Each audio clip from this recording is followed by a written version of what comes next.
देखिए, आज हम जिस कहानी का विश्लेषण करने जा रहे हैं ना, वो सच कहूं तो सिर्फ एक कहानी नहीं है। ये एक तरह से हर उस छात्र के लिए एक आईना है जो कभी न कभी परीक्षाओं के दबाव और लगातार मिलने वाली असफलताओं के भंवर में फंसा है।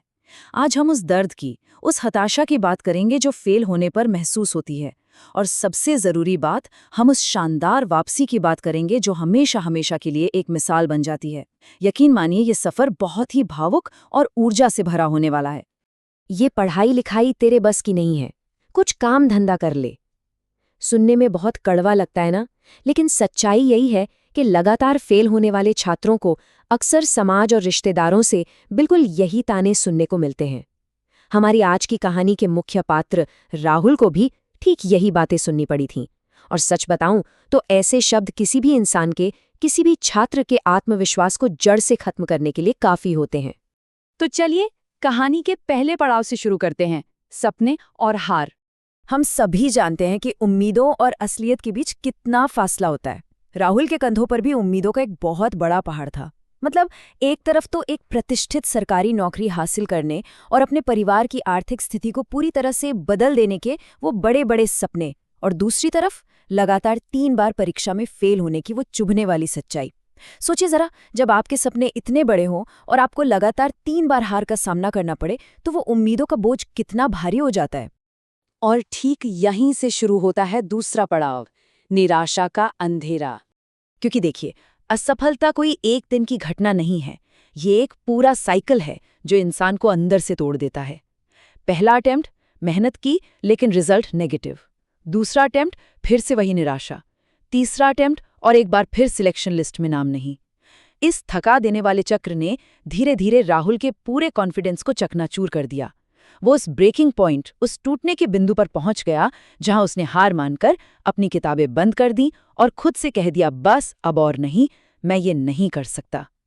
ये वो पल है जिससे हर संघर्ष करने वाला छात्र कभी न कभी जरूर गुजरता है। लेकिन फिर आता है वो टर्निंग पॉइंट, प्रेरणा की डायरी। उस सबसे मुश्किल और अंधकार से भरे पल में राहुल की माँ ने उसे कोई लंबा चौड़ा मोटिवेशनल भाषण नहीं दिया। उन्होंने बस चुपचाप उसके बचपन की एक पुरानी डायरी उसके हाथों में रख दी। उसमें जो लिखा था ना, वो असल में इस पूरी कहानी की जान है। उसमें लिखा था, जब तू छोटा था, चलना सीख रहा था, तब तू 100 बार गिरा था, लेकिन तूने चलना नहीं छोड़ा।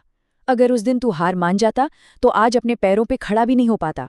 बस एक छोटे बच्चे के पहले कदम में ही हार न मानने का इतना बड़ा सच छुपा था। और डायरी के उन चंद शब्दों ने राहुल के सोचने का पूरा नजरिया ही बदल दिया।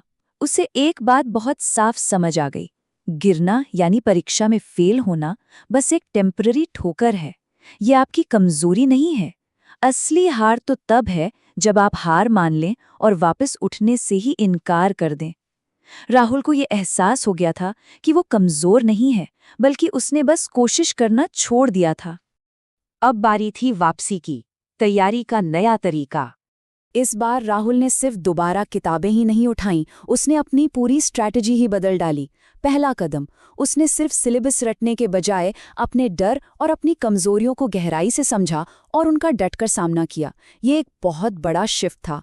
दूसरा कदम, डिस्ट्रैक्शन को जीरो करना। उसने दोस्तों से दूरी बना ली, सोशल मीडिया पूरी तरह छोड़ दिया। और तीसरा, हर दिन का कमिटमेंट, रातों की नींद का त्याग करना और हर दिन खुद को कल से थोड़ा बेहतर बनाने की वो जिद। उसने लिटरली अपना सब कुछ दांव पर लगा दिया। और इस पूरी कठिन तपस्या के दौरान जब भी थकान हावी होती, आंखें बंद होने लगती, तो उसका पूरा फोकस बस एक ही मंत्र पर रहता, गिरना गलत नहीं, गिरकर रुक जाना गलत है। अकेलेपन और रातों की उस भयानक थकान के बीच यही वो शब्द थे जो उसके लिए फ्यूल का काम कर रहे थे। और फिर आता है हमारा अंतिम पड़ाव, आखिरी कोशिश की जीत। पूरे 1 साल के उस लंबे त्याग और अथक परिश्रम के बाद आखिरकार फिर से रिजल्ट का दिन आ गया। राहुल का दिल बहुत तेजी से धड़क रहा था। उसने कांपते हुए हाथों से वो पीडीएफ खोली, सफलता की सूची। और इस बार उसका नाम वहां था। उस पल वो फूट फूट कर रो पड़ा। लेकिन ध्यान दीजिए, ये आंसू उस दर्द के नहीं थे जो उसने इतने सालों तक सहे थे। ये आंसू जीत के थे, उस परम सुकून के थे।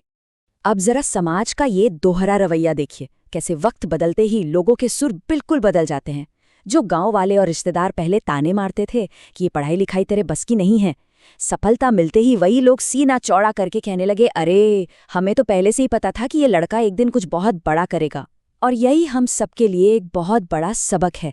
किसी भी छात्र को अपनी काबिलियत या अपनी सेल्फ वर्थ का पैमाना समाज के इन बदलते हुए तानों या उनकी तारीफों को बिल्कुल नहीं बनाना चाहिए।